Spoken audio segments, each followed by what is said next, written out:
The action in Act I, Scene 3 returns to the witches and reminds the audience that the peace that Macbeth has been instrumental in winning is fragile at best. We are back on the heath, and there is once more thunder, suggesting again a disturbance in the elements. The rhythm of the witches' dialogue is once again suitably disrupted, featuring a mishmash of metres, line lengths, verse and prose, with stretches of rhyming couplets suddenly interrupted with lines that are effectively orphans in that they have no rhyming other half. The witch's true malevolence is showcased at the beginning of the scene and is starkly juxtaposed with Macbeth's noble and selfless courage that has been celebrated in the previous scene. They are shown to be petty, vengeful and self-interested, which is revealed not only through their actions, but also through their diction. Shakespeare exploits widespread beliefs that people of the time held regarding witches. One of them has been off killing swine, of which witches were commonly accused, while another has been plotting her revenge on a sailor's wife who refused to give her any of her chestnuts. Note her use of abusive and vulgar language, as she calls her a rump-fed runyon, or a fat-bottomed old woman, and reveals that she plans to sail to Aleppo in Syria, where the sailor ship has gone, in a sieve, a reference to another widespread belief about witches' abilities. Her threat, I'll do, and I'll do, suggests that she intends some kind of fornication with him. Her two companions encourage her by offering to control the winds to speed her across the ocean, as she gleefully elaborates that she plans to drain him dry as hay. Sleep shall neither night nor day hang upon his penthouse lid. He shall live, a man forbid. In other words, she shall force him to have sex with her non-stop for weary se'nights 9 times 9. Or in other words, 81 weeks, without allowing him to sleep, so that he shall dwindle, peak and pine, or collapse from sheer exhaustion. This also serves to remind us that it was believed witches were only able to injure humans, not to kill them, as we are told, though his bark or ship cannot be lost, yet it shall be tempest tossed. This leaves the audience to wonder what mischief it is that they have in mind for Macbeth, what he has done to deserve their ill will in the first place, and what weakness he has that they intend to exploit. The witches now herald Macbeth's imminent arrival. A drum, Macbeth doth come, before coming together to chant a charm in unison. The weird sisters, hand in hand, posters of the sea and land, thus do go about, thrice to thine and thrice to mine, and thrice again to make up 9. Note once more references to the number 3 in this speech, and multiples of 3 here and elsewhere, such as weary se'nights 9 times 9, as well as triplets such as and munched, and munched, and munched, I'll do, and I'll do, and dwindle, peak, and pine. Macbeth and Banquo enter, unaware of what is lying in wait for them. Macbeth's first words, however, are striking. So foul and fair a day I have not seen. Although he is of course referring to the foulness of the battle and the fairness of the victory, it will not escape the audience's notice that these words echo the witch's own from the very first scene, and hint perhaps that he may have at best a vulnerability with regard to them, or at worst a natural affinity with them. I mentioned during Act I, Scene 2 that Shakespeare has set Banquo up as a foil to Macbeth. A foil provides a contrast to the protagonist in order to highlight aspects of their character. Up until this point, Macbeth and Banquo have been described as broadly similar. They're both captains fighting in Duncan's army, and both are described as valiant and fierce in battle. It's in this scene, however, that we begin to see key differences between them as they react in different ways to the appearance of the witches. It's Banquo who is the first to notice the witches and, from the start, exhibits concern and wariness about what they are. What are these, so withered and so wild in their attire, that look not like the inhabitants of the earth, and yet are on it?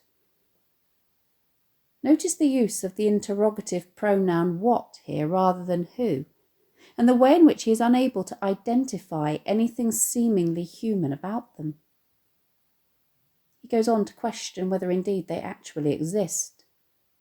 Live you, or are you aught that man may question?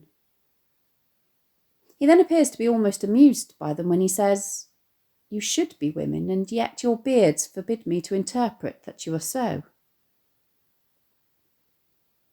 Notice that Macbeth actually says very little to the witches, compared to Banquo, in this first scene with them, merely asking to begin with, "Speak if you can. What are you?" This short speech has more than one function.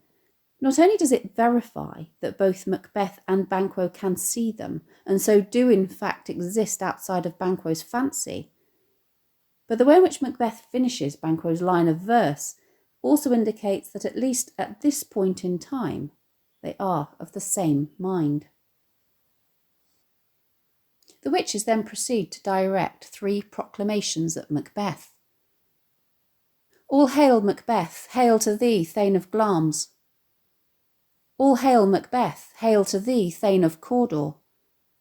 And "All hail Macbeth, that shalt be king hereafter." It's not Macbeth who responds to what the witches have said, however, but Banquo. He first of all questions why Macbeth should start or flinch and seem to fear things that do sound so fair. But he does, even so, approach them with circumspection. He is both wary and sceptical of them from the start. "In the name of truth, are ye fantastical, or that indeed which outwardly ye show?" He asks them whether they only exist in his imagination, or if they actually possess the substance that they appear to have on the outside. He does, however, later also ask them that if they are able to look into the seeds of time and say which grain will grow and which will not, speak then to me, or to tell him what his future will be. Is he merely testing them, or is he curious to find out if he has a glorious future to look forward to as well? This is unclear, although he professes to be a disinterested party, as he neither begs nor fears their favours nor their hate, both of which Macbeth will go on to do. The witches duly oblige, telling Banquo that he is lesser than Macbeth and greater, not so happy, yet much happier, and that thou shalt get kings, though thou be none. Note here that happy and happier mean fortunate in this context, rather than joyful. The way in which their utterances seemingly contain paradoxes is an early indication that what they say should not be taken at surface value. It's only as the play progresses that we come to realise that they are master equivocators, who play with the often multiple meanings that words have to manipulate their listeners into believing the opposite of what they have said, even though they are still telling the truth. With the benefit of hindsight, we are able to work out that these predictions all relate to Banquo's murder by Macbeth, but the escape of his son Fleance, which allows him to be the father of a long line of kings, although he shall not be one himself, which makes him less fortunate than Macbeth on one level, but much more fortunate on another. Macbeth and Banquo's reactions to the witch's sudden departure are interesting indicators of their attitudes towards them. Banquo muses, "Whither have they vanished?" Macbeth is less concerned about where they have gone, as he seems to unquestioningly accept that they are magical beings. He's almost dismissive of Banquo's curiosity as far as this is concerned, as he replies, "Into the air, and what seemed corporal melted, as breath into the wind." He seems instead more bothered about the fact that they have gone at all. Would they had stayed, as it is clear that he would have liked to have learned more about their predictions. Banquo, however, still questions their very existence, wondering if he and Macbeth have inadvertently eaten hemlock. Were such things here as we do speak about, or have we eaten on the insane root that takes the reason prisoner? Note that Macbeth actually ignores this question, once more seemingly accepting their existence as a fact. He appears to be far more concerned with the content of the witch's prophecies. He simply responds, "Your children shall be kings." His use of the definite future "shall be" here already suggests his certainty in the truth of the prophecies, and his focus on Banquo's prophecy rather than his own already hints at the rivalry that will spur him on to have Banquo murdered. The pair's musings over the witch's appearance are abruptly halted by the entrance of Ross and Angus, who have come from the king. Ross begins by telling Macbeth that the king hath happily received, Macbeth, the news of thy success, and then proceeds to lavish him with more praise before declaring that he bade me from him call thee Thane of Cawdor, in which addition, hail, most worthy Thane, for it is thine. To this news, Banquo immediately exclaims, "What, can the devil speak true?" Not only revealing his almost instinctive feeling that these creatures are evil, but also his astonishment that they should have said something not only true, but positive. Macbeth is equally astonished, as he believes that the Thane of Cawdor lives, and he asks the men, "Why do you dress me in borrowed robes?" Note how clothes and images of clothing will be significant throughout the play, as they suggest the way in which the metaphorical naked self can be both transformed and disguised. Only a few lines later, Banquo has reconciled himself to the seeming paradox of the witches being a devil speaking true, as he uses, in a warning to Macbeth, the metaphor instruments of darkness to describe them. He, like the contemporary audience, believes that they are the conduit through which the devil works. The fact that they may very well be telling the truth with regard to small matters or honest trifles does not necessarily mean that they have good intentions. It may rather, he says, be that small truths can be used to earn your trust in order to lull you into a false sense of security, to betray us in deepest consequence, or so they can deceive you over something important. Banquo's words are prophetic, as this is exactly what happens, as the witches will indeed go on to win Macbeth with honest trifles, i.e. that he is now Thane of both Glamis and Cawdor, and betray him in the very deepest consequence that there is, i.e. spur him on to commit regicide, which will put him on a one-way journey to his own demise. Macbeth's attitude to what he has heard is revealed in his soliloquy, as Banquo momentarily turns to speak to Ross and Angus.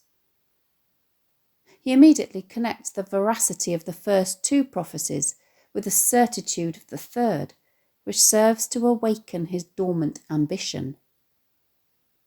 Two truths are told as happy prologues to the swelling act of the imperial theme.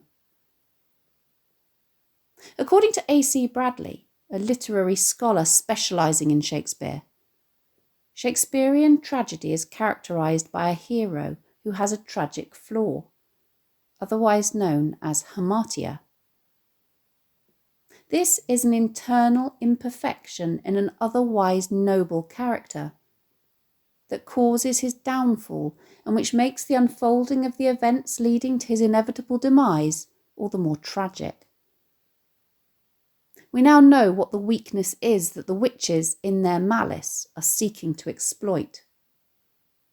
His ambition, which he has kept stifled up to this point, but which the witches, with very little effort, unleash, will ultimately get the better of him and will take him from a brave and esteemed warrior to a feared and despised murderous tyrant.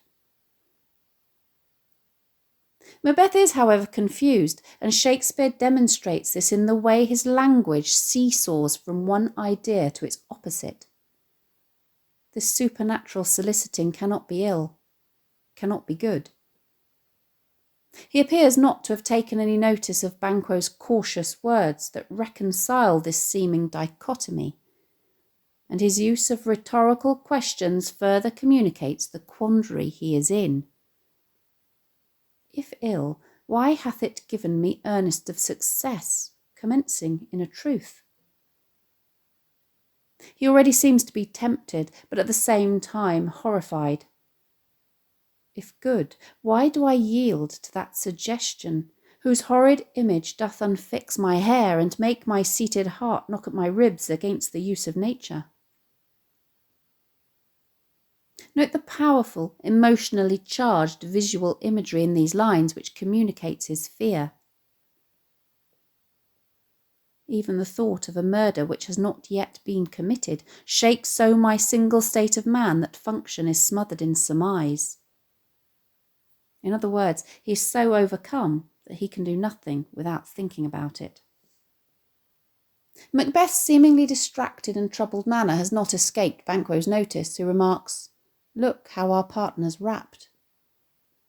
For all Macbeth's agonising, however, it appears that he has resolved not to act, as if chance will have me king, why chance may crown me without my stir. Banquo, in another reference to clothing, puts Macbeth's preoccupations down to the fact that new honours come upon him like our strange garments, cleave not to their mould, but with the aid of use. In other words, his new title, like new clothes which don't seem to fit our bodies until we have worn them for a while, will take time to feel comfortable on him. Macbeth speedily brings the conversation to a close as he requests that they present themselves to the king, although not before muttering to Banquo that he wishes them to speak more on the subject of what they've just seen and heard, after they have both had a chance to consider it more thoroughly.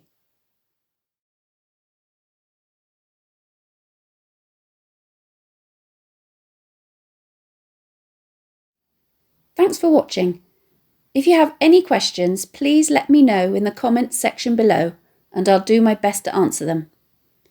Don't forget to subscribe to my channel for more videos on English language topics and exam techniques and English literature texts.